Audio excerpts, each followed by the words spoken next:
حضرت شداد بن اوس رضی اللہ تعالی عنہ سے مروی ہے کہ نبی کریم صلی اللہ علیہ وآلہ وسلم نے فرمایا،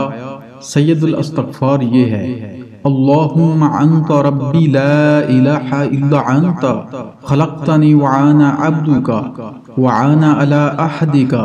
ووعدک ما استطعت اعوذ بک من شر ما صنعت ابوء لک بنعمتک علی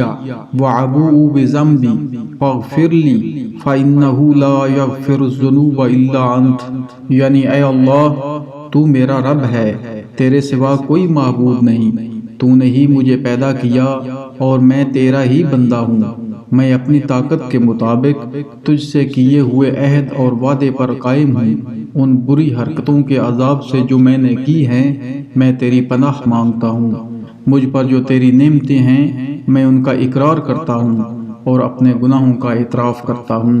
مجھے معاف فرما دے کہ تیرے سوا اور کوئی بھی گناہ معاف کرنے والا نہیں۔ آپ صلی اللہ علیہ وآلہ وسلم نے فرمایا، جس نے اس دعا کے الفاظ پر یقین رکھتے ہوئے دل سے ان کو کہہ لیا اور اسی دن شام ہونے سے پہلے اس کا انتقال ہو گیا تو وہ جنتی ہے، اور جس نے دعا کے الفاظ پر یقین رکھتے ہوئے رات میں ان کو پڑھ لیا اور پھر اس کا صبح ہونے سے پہلے انتقال ہو گیا تو وہ بھی جنتی ہے۔